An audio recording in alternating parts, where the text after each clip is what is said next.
على رسوله الكريم أما بعد فقد قال الله تعالى في كلامه القديم والفرقان المجيد أعوذ بالله من الشيطان الرجيم بسم الله الرحمن الرحيم وحملها الإنسان إنه كان ظلوما جهولا آمنا بالله صدق الله مولانا العلي العظيم اللهم صل على سيدنا محمد طب القلوب ودوائها وعافية الأبدان وشفائها ونور الأبصار وضيائها وعلى آله وصحبه وسلم. மேலான பெரியோர்களே, சகோதரர்களே, அல்லாஹ்வின் நல்லடியார்களே, இன்றைய தினம் நம்முடைய ஹாஃபிஸா அவர்கள் தராவீஹினுடைய முதல் ரக்காத்திலேயே முக்கியமான வசனங்களை ஓதி காண்பித்தார்கள். இன்சானுடைய நிலையை பற்றி அல்லாஹ் விவரிக்கிறான்.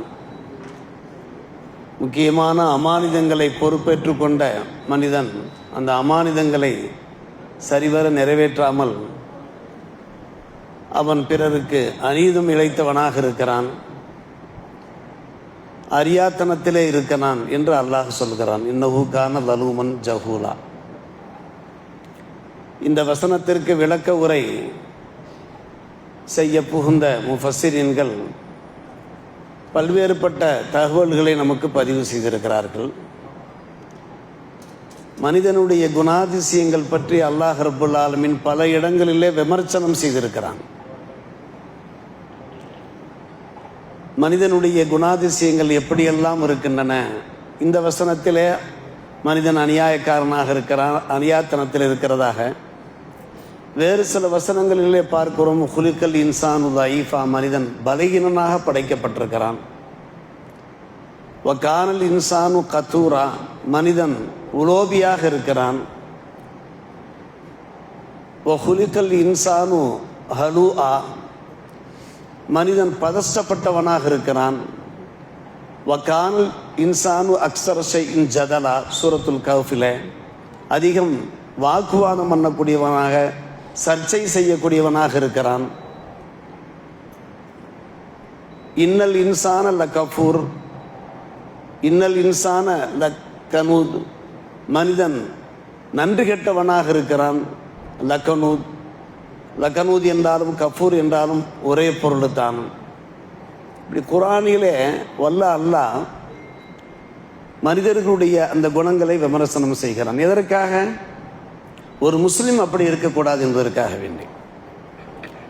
ஒரு முஸ்லிம் அநியாயக்காரனாக இருக்கக்கூடாது, அறிவிலியாக இருக்கக்கூடாது, உலோபியாக இருக்கக்கூடாது, தன்னை பலகீனப்படுத்தி கொண்டு வாழக்கூடாது, அதிகம் சர்ச்சை செய்து கொண்டிருக்காமல் அவன் வாழ வேண்டும். அவன் நன்றி கொண்டவனாக, நன்றி கொன்றவனாக அவன் இருக்கக்கூடாது. இன்றைக்கு ஹாஃபிஸா அவர்கள் கலீலும் மின் இபாதி அஷ்ஷக்கூர், என்னுடைய அடியார்களில் சிலர் தான் நன்றி பாராட்டக்கூடியவர்களாக இருக்கிறார்கள் என்றெல்லாம் அல்லாஹ் சொல்கிறானே. எனவே ஒரு முஸ்லிமுடைய குணாதிசயங்கள் எப்படி இருக்க வேண்டும் என்பதை உணர்த்தும் முகமாகத்தான் கிட்டத்தட்ட 9 வசனங்கள் வாயிலாக இன்சானை பற்றிய விமர்சனங்களை அல்லாஹ் வெளியிடுகிறான். மனிதன் இயல்பிலேயே பலகீனமாக படைக்கப்பட்டவன் தான், அதில் சிந்தித்தும் சந்தேகமில்லை. எவ்வளவு பெரிய மல்யுத்த வீரனாக இருந்தாலும் சரி, விளையாட்டுத் துறையிலே ஒரு ஜாம்பவானாக இருந்தாலும் சரி, அவனுக்கும் சில பலகீனங்கள் இருக்கும். அவன் பல நாட்கள் இரவு தூங்காவிட்டால் அவன் பலகீனப்பட்டு போய்விடுவானா இல்லையா? கடுமையான தாக்குதலுக்கு உள்ளானால் அவன் பலகீனப்பட்டு போவானா இல்லையா? குடும்பத்திலே பல்வேறுபட்ட மன உளைச்சல்களுக்கு அவன் ஆளானாலும் கூட அவன் பலகீனப்பட்டு போகிறானா இல்லையா? பார்ப்பதற்கு அவன் திடகாத்திரமாக காட்சியளிப்பான், ஆஜானுபாகுவாக காட்சியளிப்பான். ஆனால் நிலைமை மிக மோசமாக இருக்கும். ஆனால் பெருமானார் ரசூலே கரீம் ஸல்லல்லாஹு அலைஹி வஸல்லம் அவர்கள் எடுத்துரைக்கிறார்கள், இயல்பிலே மனிதன் லைஃபாக இருந்தாலும் கூட அவனுடைய ஈமான் பலமானதாக இருக்க வேண்டும். அவன் என்றைக்கும் இறை நம்பிக்கை உடையவனாக இருக்க வேண்டும், மன உறுதி படைத்தவனாக இருக்க வேண்டும். உடல் வலிமையை அவன் அதிகரித்து கொண்டே போக வேண்டும் என்று பெருமானார் ரசூலே கரீம் ஸல்லல்லாஹு அலைஹி வஸல்லம் அவர்கள் போதிக்கிறார்கள். தம்முடைய பலகீனம் வெளிப்படாத அளவுக்கு அவன் தம்மை தயார்படுத்தி கொண்டு வாழ வேண்டும் என்று பேசுகிறார்கள். அல் முஃமினுல் கவியு கைரும் மினல் முஃமினில் லைஃப். நல்ல பணமிக்க மூமின் இருக்கிறாரே, அவர் பலகீனமான மூமினை விட மிக சிறந்தவராக இருக்கிறார். பெருமானார் ரசூலே கரீம் ஸல்லல்லாஹு அலைஹி வஸல்லம் அவர்கள் பேசுகிறார்கள், வஃபீ குல்லி கைரின் இஹ்ரிஸ் அலா மா யன்ஃபஉ. எதெல்லாம் இந்த உலகத்தில் நலவான விஷயங்களாக இருக்கின்றனவோ, உமக்கு பயன் தரக்கூடிய விஷயங்களாக இருக்கின்றனவோ, அதில் நீ பேரார்வம் கொள் என்று கூறுகிறார்கள். வஃபீ குல்லி கைரின் இஹ்ரிஸ் அலா மா யன்ஃபஉ வஸ்தஇன் பில்லாஹ். அல்லாஹ்விடத்தில் நீ உதவி கேள். வலா தாஜஸ், எப்போதும் நீ தளர்ந்து போய்விடாதே என்று பெருமானார் ரசூலே கரீம் ஸல்லல்லாஹு அலைஹி வஸல்லம் பேசுகிறார்கள். இயல்பிலே ஒரு மனிதன் பலகீனனாக இருந்தாலும் கூட அவன் தம்மை தயார்படுத்திக் கொள்ள வேண்டும், ஈமானிலே உறுதியாக இருக்க வேண்டும், மனோதிடம் உடையவனாக இருக்க வேண்டும், எப்போதும் அவன் பயந்து சாகக்கூடாது என்று நமக்கு ஆக்கமும் ஊக்கமும் ஊட்டுகிறார்கள் உத்தம நபி எம் பெருமானார் ரசூலே கரீம் ஸல்லல்லாஹு அலைஹி வஸல்லம் அவர்கள். அதற்கு அவர்கள் ஒரு எடுத்துக்காட்டாகவும் திகழ்ந்தார்கள். நாம் கேள்விப்பட்ட ஒரு விஷயம், அதே உஹது போர்க்களம். உஹது போர்க்களம், அந்த பத்ர் போர்க்களம் நிறைவு அடைந்த கையோடு சஹாபிகள் திரும்பி கொண்டிருக்கிறார்கள். ஜாபிர் பின் அப்துல்லா ரலியல்லாஹு அன்ஹு அவர்கள் கூறுகிறார்கள், இடையிலே அவர்கள் தங்களை ஆசுவாசப்படுத்திக் கொள்வதற்காக வேண்டி பாலைவனத்தினுடைய ஒரு பகுதியில் கருவேல மரங்கள் சூழ்ந்திருக்கக்கூடிய ஒரு பகுதியில் ஓய்வெடுக்கிறார்கள். ஆங்காங்க சில மரங்கள், அந்த மரங்களுக்கு கீழே நிழல்கள், அந்த நிழல்களிலே இளைப்பாறுகிறார்கள் சஹாபிகள். அவரவர் ஒவ்வொரு மரத்தை பிடித்து சென்று அப்படியே படுத்து உறங்க ஆரம்பிக்கிறார்கள். பெருமானார் ரசூலே கரீம் ஸல்லல்லாஹு அலைஹி வஸல்லம் அவர்களுக்கும் ஒரு மரம் கிடைத்தது. அந்த மர நிழலிலே அவர்கள் இளைப்பாறுகிறார்கள். திடீரென்று ஒரு ஆராபி தோன்றுகிறார். நாம் கேள்விப்பட்ட ஒரு விஷயம்தான். பெருமானார் ரசூலே கரீம் ஸல்லல்லாஹு அலைஹி வஸல்லம் அவர்கள் எந்த மரத்திற்கு கீழே இளைப்பாரி கொண்டிருந்தார்களோ அந்த மரத்திலே தங்களுடைய வாளை தொங்க விட்டிருந்தார்கள். அந்த ஆராபி என்ன செய்தார்? அவர் ஒரு எதிரி. அவர் என்ன செய்தார்? வாளை எடுத்து அதில் உருவிய வாள் உரையிலே இருந்து அந்த வாளை உருவி பெருமானார் ரசூலே கரீம் ஸல்லல்லாஹு அலைஹி வஸல்லம் வெட்ட போகிறார். இது எது? நபிகள் நாயகம் ஸல்லல்லாஹு அலைஹி வஸல்லம் கண் விழித்து விட்டார்கள். ஃபர்ஸ்ட் கதை அந்த நிமிஷத்திலே அல்லாஹு தஆலா அவர்களுக்கு, இது ஹதீஸ் கிதாபுல உள்ள ஒரு விஷயம், கண் விழித்ததற்கு பின்னாலே பெருமானார் ரசூலே கரீம் ஸல்லல்லாஹு அலைஹி வஸல்லம் அவர்களை பார்த்து அந்த ஆராபி கேட்கிறார், மை யம்ன உக்க மின்னி, இந்த நேரத்திலே என்னிடமிருந்து உம்மை காப்பாற்றுபவர் யார்? நாம இருந்தால் திகைத்து போயிருப்போம், பயந்து போயிருப்போம், கால்கள் நடுங்க ஆரம்பித்து விடும். எல்லோரும் அசந்து தூங்கி கொண்டிருக்கிற அந்த வேளையில் ஒரு கணம் போதும் ஒரு வெட்ட நபிகள் நாயகம் ஸல்லல்லாஹு அலைஹி வஸல்லம் அவர்கள் பொறுமையாக பதில் சொன்னார்கள், உன்னிடமிருந்து என்னை காப்பாற்றக்கூடியவன் அல்லாஹ் என்றார்கள். அல்லாஹ் என்ற வார்த்தைக்கு அவ்வளவு பெரிய வலிமை இருக்கிறது. மும்முறை சொன்னார்கள் அல்லாஹ் அல்லாஹ் அல்லாஹ் என்று. ஆராபினுடைய கை நடுங்க ஆரம்பித்து விட்டது, வாள் கீழே விழுந்து விட்டது, அப்படியே அமர்ந்து விட்டார். இது நடந்த சம்பவம். இங்கே பெருமானார் ரசூலே கரீம் ஸல்லல்லாஹு அலைஹி வஸல்லம் ஈமானை பார்க்கிறோம். உடனே அக்கம் பக்கத்திலே துயில் கொண்டிருந்த அன்பு நண்பர்களை அழைத்தார்கள். அழைத்து சொன்னார்கள், இதோ இந்த நண்பர் வலம் யுஆகிபு, அவருக்கு எந்த தண்டனையுமே கொடுக்கவில்லை. ஹதீஸிலே வருகிறது, என்னிடத்திலே அவர் உரையாடினார், என்னை கொல்ல அவர் பிரயத்தனம் எடுத்தார், மை யம்னவுக்க மின்னி என்று வினவினார், நான் அல்லாஹ் என்று சொன்னேன், அவர் அசந்து போய் அமர்ந்திருக்கிறார், பார்த்து கொள்ளுங்கள் என்றார்கள் பெருமானார் ரசூலே கரீம் ஸல்லல்லாஹு அலைஹி வஸல்லம். இந்த துணிச்சல் வேண்டும், இந்த தைரியம் வேண்டும்.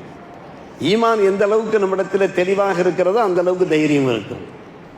அல்லாஹ் சொல்கிறானே, ஹுலுக்கல் இன்சானு லைஃபா, மனுஷன் பலகீனனாக படைக்கப்பட்டிருக்கிறான் என்று சொல்லுகிறானே. உடல் கூறு ரீதியாக வேண்டுமானால் பலகீனம் இருக்கலாம், ஆனால் நமக்கென சில பிரச்சனைகள் வருகிற போது நாம் மன உறுதியோடு எதிர்கொள்ள வேண்டும் என்பதுதான் பெருமானார் ரசூலே கரீம் ஸல்லல்லாஹு அலைஹி வஸல்லம் ஒரு நல்லுரையாக இருக்கிறது. மற்றொரு ஹதீஸில், மற்றொரு ஆயத்தில் சூரத்துல் கஹ்ஃப் வகானல் இன்சானு அக்ஸர ஷைஇன் ஜதலா என்று வருகிறது. அதிகம் தர்க்கம் செய்யக்கூடியவனாக இருக்கிறான் என்று வருகிறது. நாம் சின்ன சின்ன விஷயங்களுக்கெல்லாம் தர்க்கம் பண்ணி கொண்டிருக்கக்கூடாது, சர்ச்சை பண்ணி கொண்டிருக்கக்கூடாது. பார்க்கலாம், உப்பு பெறாத விஷயங்களுக்கெல்லாம் சில பேர் தர்க்கம் பண்ணி கொண்டிருப்பார்கள், மணிக்கணக்கில் பேசி கொண்டிருப்பார்கள். அதில் யாருக்கு எந்த பயனுமே இருக்காது. அல்லாஹ் ரப்பல் ஆலமீன் கண்டிக்கிறான், அப்படி இருக்கக்கூடாது என்று கண்டிக்கிறான். பெருமானார் ரசூலே கரீம் ஸல்லல்லாஹு அலைஹி வஸல்லம் ஒரு முறை என் நடுநிசையில அன்னை ஃபாத்திமா ரலியல்லாஹு அவருடைய வீட்டு கதவை தட்டுகிறார்கள். கதவை தட்டி சொல்லுகிறார்கள், தொழுகவில்லையா, இரவு தொழுகை தொழுகவில்லையா, தஹஜ்ஜத் தொழவில்லையா என்று கேட்கிறார்கள். அலி ரலியல்லாஹு அவர்கள் தூக்கு கலக்கத்தோடு வெளியே வந்தார்கள், கண்களை கசக்கி கொண்டு சொன்னார்கள், அனுப்புசுனாபி எதில்லா, எங்களுடைய உயிர்கள் அல்லாஹ்வுடைய கையில் இருக்கிறது. இதா ஆராதன் எபாசனா பாசனா, எப்போ எங்களை அல்லாஹ் எழுப்பணும்னு நினைக்கிறானோ அப்போ எங்களை எழுப்புவான் என்று அவர்கள் கண்ணை கசைக்கொண்டே அந்த தூக்க மயக்கத்தில் சொல்கிறாங்க. என்ன பதில் சொல்லியிருக்கணும் யார சொல்லலாம், இதோ நாங்கள் தொழுகிறோம்னு சொல்லியிருக்கணும்.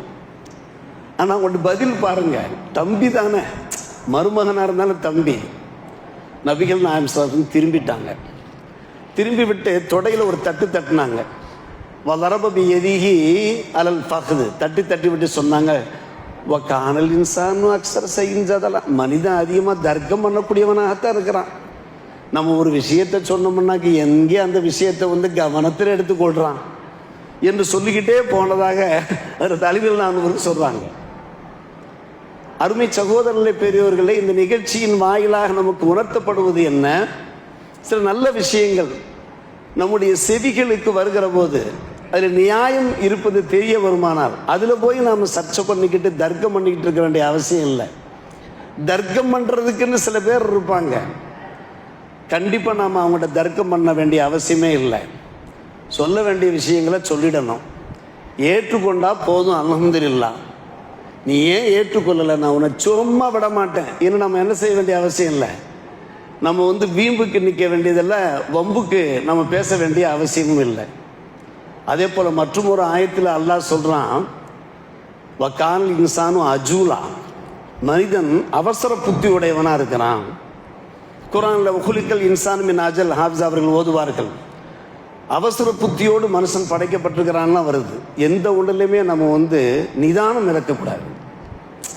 எந்த ஒன்றையுமே நம்ம சற்று நிதானிச்சு பொறுமையாக நம்ம ஒரு முடிவெடுக்கணும். அத்த அன்னி மினல்லா, நிதானம் அல்லாஹ்வுடைய புறத்தில் உள்ளது. வல அஜலத்து மின ஷைத்தான், தீவிரம் இருக்கிறது. எந்த ஒன்றையும் அவசர அவசரமாக செய்வதற்கிறது, பதஷ்டத்தோடு செய்வதற்கிறது, ஹலுவா, அது ஷைத்தானுடைய புறத்தில் உள்ளது என்று பெருமானார் ரசூலே கரீம் ஸல்லல்லாஹு அலைஹி வஸல்லம் அவர்கள் சொல்கிறாங்க. அம்ர் இப்னு ஆஸ் அடிக்கடி சொல்லுவாங்களாம், லா யஸால் மர்உ யஜ்தனி மின் சமரத்தில் அஜலா அன் நதாமா, ஒரு மனுஷன் அவசரப்பட்டு எந்த ஒரு காரியத்தையும் செய்தான் என்றால் கடைசியிலே அவனுக்கு நதாமத்து தான், கைசேதம் தான் மிஞ்சும் என்கிறார்கள். நாம் பார்க்கிறோமா இல்லையா? 2 நாட்களுக்கு முன்னாலே ஒரு லாயர் நம்மிடத்தில் பேசி கொண்டிருந்தார். குடும்ப பிரச்சனைகள், பல்வேறுபட்ட பிரச்சனைகள். அதில் நானும் கோர்ட்டுக்கு போகிறேன் வருகிறேன். 10 நாட்கள் நிக்கா முடிந்து 10 நாட்கள் தான் ஆகிறது. கணவன் மனைவி அங்கே வருகிறார்கள், டைவர்ஸ் கேட்கிறார்கள். நாம் ஒரு ஜோடியை தேர்ந்தெடுக்கிறோம் என்றால் எவ்வளவு கவனமாக நாம் ஜோடியை தேர்ந்தெடுக்க வேண்டியிருக்கிறது. எத்தனை குடும்பங்கள், மிகப்பெரிய பட்டதாரிகள் குடும்பம், அருமை டாக்டர்கள் குடும்பங்கள் அவசரப்பட்டு சில சமயங்களில் நம்மிடத்தில் ஃபத்வா கேட்க வரக்கூடியவர்கள் சொல்லுவார்கள், அதில் நான் 1 வாரத்திற்கு முன்னால் தான் பயணம் வந்தேன் திருமணத்திற்கு. வீட்டில் மாப்பிள்ளை ஏற்பாடு பண்ணிவிட்டார்கள், ஜோடிகள் ஏற்பாடு பண்ணிவிட்டார்கள். அதற்கு மேல் நான் எதை பேசுவது? கல்யாணம் முடிந்தது, டைவர்ஸில் நிற்கிறது, குரா கேட்டுக்கொண்டு நிற்கிறார்கள். 100கணக்கான பிரச்சனைகள் நிகழ்ந்து கொண்டிருப்பதை நாம் பார்க்கிறோம். இதற்கெல்லாம் என்ன காரணம்? இந்த அவசரம் தான் காரணம். துவா கேட்கிற போது கூட நாம் அவசரப்படக்கூடாது என்றார்கள் பெருமானார் ரசூலே கரீம் ஸல்லல்லாஹு அலைஹி வஸல்லம். யுஸ்தஜாபு லில் மர்இ மாலம் யஜல், ஒரு மனிதனுடைய துவா எப்போது ஏற்கப்படும் என்றால் அவன் அவசரப்படக்கூடாது. கல்யாணம் முடிச்ச 6 மாதத்திலே குழந்தை உண்டாயம் உண்டு. 1 வருஷத்திலே 2 வருஷத்திலே குடும்பத்தில் பிரச்சனைகள் உருவாகிறது நம்ம பார்க்குறோமா இல்லைங்களா? எத்தனை பேருக்கு 2 வருஷம் 3 வருஷம் கடந்தெல்லாம் குழந்தை பிறக்கத்தான் செய்யுது. அவ்வளவு சீக்கிரமா துவா கேட்ட உடனேயே நடந்துடணுமா? ஏன்னா இவங்க இவங்களுடைய அதிகாரத்தில் தான் அல்லாஹ் இருக்கிறான். அல்லாஹ் இருக்கிறதுனால அந்த அல்லாஹ் கேட்ட உடனே கொடுத்துடணுமா? ஆனால் அவசரப்பட்டோம்னாக்க துவா கபூலாகாது என்கிறார்கள் பெருமானார் ரசூலே கரீம் ஸல்லல்லாஹு அலைஹி வஸல்லம் அவர்கள். அருமை சகோதரர்களே, பெரியோர்களே, மனுஷன்ட்ட என்னென்ன பலகீனங்கள்லாம் இருக்கிறது என்று அல்லாஹ் ரப்புல் ஆலமீன் குர்ஆனில் அப்படியே தொடர்ந்து விமர்சனங்கள் பண்ணி கொண்டே இருக்கிறாங்க. அநியாயம்னா கொஞ்சம் நஞ்ச அநியாயம் இல்லை. அன்பு பெருமக்களே, இன்னஹு கான லலூமன் ஜஹூலா. அநியாயத்தை 3 வகையாக பிரிப்பாங்க. ஒரு மனுஷன் தனக்குத்தானே அநீதம் இழைத்துக் கொள்வது, இறைவனுக்கு அநீதம் இழைப்பது, அதே போன்று மற்ற படைப்பினங்களுக்கு அநீதம் இழைப்பது. இந்த 3 அநியாயமும் கூடாது, 3மே கூடாது. ஆனால் எத்தனை அநியாயங்கள் அன்பான பெருமக்கள் அல்லாஹ் பாதுகாக்க வேண்டும். தங்கள் குடும்பத்தை நம்பி வரக்கூடிய அந்த மணப்பெண்ணுக்கு தருகின்ற அந்த துன்பங்கள் இருக்கிறது, மன உளைச்சல்கள் இருக்கிறது. அன்றைக்கு சொல்லுகிறார்கள், 1 மாதம் என்னுடைய மகளை ரூமில் போட்டு அடைச்சி வச்சிருந்தாங்க. அதில் 10 நாட்கள்ல எனக்கு பிடிக்காதுன்னு சொல்றாரு. தொலைபேசியில் பேசுறாங்க. அல்லாஹ் பொறுப்பானா? நிச்சயமாக பொறுக்க மாட்டான். தனக்குத்தானே அநீதம் இழைத்துக் கொள்வது என்றால் என்ன? கெட்ட பழக்கங்களில் வழக்கின் காணும் அன்புசகம் எழுதிவோம். கெட்ட பழக்க வழக்கங்களில் ஈடுபடுகிற போது அதனுடைய விளைவுகளை நம்ம சந்திக்கிறோமா இல்லையா? சற்று யோசித்து பார்க்க வேண்டும் அருமை சகோதரர்களே. படைப்பினங்களுக்கு நம்ம அநீதம் செய்யக்கூடாது. அடுத்தவருடைய சொத்துக்கு நம்ம ஆசைப்படக்கூடாது, பணத்துக்கு நம்ம ஆசைப்படக்கூடாது. கடன் பெற்றோம் என்றால் அந்த கடனை சரியான முறையில் அடைக்கணும். இல்லாட்டா பெருமானார் ரசூலே கரீம் ஸல்லல்லாஹு அலைஹி வஸல்லம் தொழுகையே நடத்த மாட்டாங்க. கடனாளிகள் இருக்கிறாங்க பாருங்க, கேட்பாங்க. அவங்க ஜனாசா வந்துருச்சுன்னா இவர் பேரில் கடன் இருக்குதான்னு கேட்பாங்க. ஆமாம், கடன் இருக்கு. அந்த கடனை அடைக்கிறதுக்கு ஏதாவது ஏற்பாடு செய்திருக்கிறாரா? ஒன்றும் ஏற்பாடு பண்ணலை. நீங்கள் தொழு வச்சுங்க, நான் தொழு வைக்கிறேன்றவாங்க. உங்கள் சகோதரருக்கு நீங்கள் நபிகள் இருக்க, நபிகள் தொலை வைக்காவிட்டால், தொலை வைக்காவிட்டால் அது எவ்வளோ பெரிய கை சேதம். 5 ரூபாய் வாங்கினாலும் கடன் தான், 5000 ரூபாய் வாங்கினாலும் கடன் தான். தூக்கம் வரக்கூடாது. இந்த கடனை அடைக்கிற வரை தூக்கம் வரக்கூடாது. இப்படி பல்வேறுபட்ட விஷயங்கள் பெருமானார் ரசூலே கரீம் ஸல்லல்லாஹு அலைஹி அவர்கள் நமக்கு மிகவும் தெளிவுபடுத்தியிருக்கிறார்கள். ஒரு நிகழ்ச்சி அங்கே குறிப்பிடுகிறார்கள். பத்ர் போர்க்களத்திற்கு பெருமானார் ரசூலே கரீம் ஸல்லல்லாஹு அலைஹி புறப்படுகிறார்கள். அப்படி புறப்படுகிற போது குதிரைகள், ஒட்டகை மிக குறைவாக இருக்கிறது. 3 பேருக்கு ஒரு ஒட்டகை என்று பிரிக்கிறார்கள். 3 பேருக்கு ஒரு ஒட்டகை. அதில் பெருமானார் ரசூலே கரீம் ஸல்லல்லாஹு அலைஹி வஸல்லம் அவர்களோடு சேரக்கூடியவர்கள் அபூ லுபாபா என்கிற ஒரு சஹாபி, அலி இப்னு அபீ தாலிப் ரலியல்லாஹு அன்ஹு, பெருமானார் ரசூல். 3 பேரும். இந்த 3 பேர் எப்படி பிரயாணப்படுவாங்கனாக்க, 2 பேர் ஒட்டகை மேலே உட்காந்துக்கிட்டுருவாங்க, சவாரியை செஞ்சுட்டு இருப்பாங்க. ஒருத்தர் வழி நடத்துவார், மூக்கணாங்கயிறை பிடிச்சிக்கிட்டு வழி நடத்துவார். இப்படித்தான் பத்ர் போர்க்களத்துக்கு போனாங்க. ஒட்டகைகள் அவ்வளோ கம்மியாக இருந்துச்சு, தனித்தனி ஒட்டகை கிடையாது. இப்படித்தான் சென்று கொண்டிருந்தார்கள். பெருமானார் ரசூலே கரீம் ஸல்லல்லாஹு அலைஹி வஸல்லம் முறை வந்துச்சு. அவங்க வழி நடத்தணும், நடக்க. சஹாபிகள், பாக்கி 2 சஹாபிகள் அபூ லுபாபாவும் அலி இப்னு அபீ தாலிப் ரலியல்லாஹு மேலே உட்காந்துக்கிடணும். இந்த 2 நண்பர்கள் சொன்னாங்க, யா ரசூலல்லாஹ், தாங்க அமர்ந்து கொள்ளுங்க, தாங்க நடக்க வேண்டாம். மனசு கேட்காது இல்லையா? நஹ்னு நம்ஷி, நாங்கள் 2 பேரும் நடக்கிறோம். மூக்க நாங்கள் பிடிச்சிக்கிட்டு, லகாம பிடிச்சிக்கிட்டு நாங்கள் நடக்கிறோம். பெருமானார் ரசூலே கரீம் ஸல்லல்லாஹு அலைஹி வஸல்லம் இறங்க பார்த்தாங்க. என்னை விட நீங்கள் பலசாலிகளாக்கும், என்னை விட நீங்கள் பலசாலிகள் கிடையாது.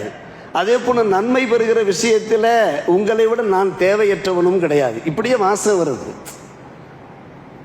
இப்பமா அந்துமா பி அக்குவா மின்னி, என்னை விட நீங்க பலசாலிகள் கிடையாது. அப்படியானால் ஒரு அநீதம் அங்கே ஏற்பட்டு விடக்கூடாதுன்னு பார்க்குறாங்க. முறை வைக்கப்பட்டு போச்சு. ஒட்டகையில் 3 பேர் இப்படித்தான் அவங்க ஷிஃப்ட் முறை பிரகாரம் பிரயாணம் பண்ணணும்னு முறை வைக்கப்பட்டு போச்சு. அந்த முறை கரெக்டாக கடைபிடிக்கப்படணும் என்கிற அடிப்படையில் இப்படியெல்லாம் பல விஷயங்கள். அதே போன்ற ஹாஃபிஸ் அவர்கள் இன்று முதல் ரக்காத்தில் ஓதிய போது மிக சுருக்கி கொண்டு வருகிறேன்.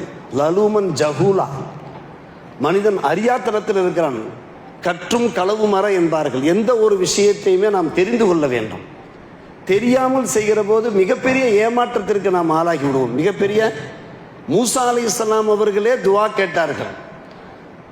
ஆரம்ப தராவியில ஹாஃபிஸ் அவர்கள் ஓதி காண்பித்து விட்டார்கள். அஊது பில்லாஹி அன் அகூன மினல் ஜாஹிலீன், முட்டாள்களில் ஒருவனாக நான் இருப்பதிலிருந்து அல்லாஹ்விடத்திலே நான் பாதுகாப்பு வேண்டுகிறேன் என்று. ஜஹாலத் இருக்கவே கூடாது.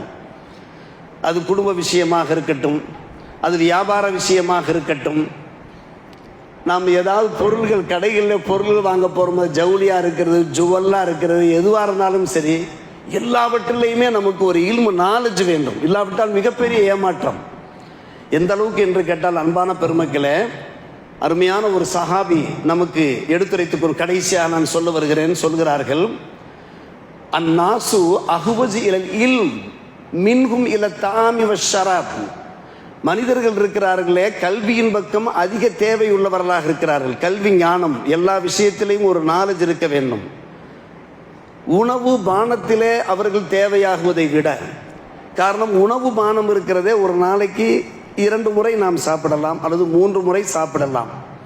அரபு நாடுகளில் ஆங்காங்கே வேலை செய்யக்கூடிய பல பேரெல்லாம் நம்ம இடத்துல சொல்வார்கள், நாங்கள் ஒரு நாளைக்கு 2 வேலை தான் நாங்கள் சாப்பிட்றோம் அப்படின்னு சொல்லுவாங்க. ஆனால் இல்மு எந்த அளவுக்கு தேவையானது என்று கேட்டால், நாம் ஒரு நாளைக்கு எத்தனை முறை மூச்சு விடுகின்றோமோ, பி அததி அம்புசினா என்கிறார்கள். அல் இல்மு அஹ்வஜு பி அததி அம்புசினா.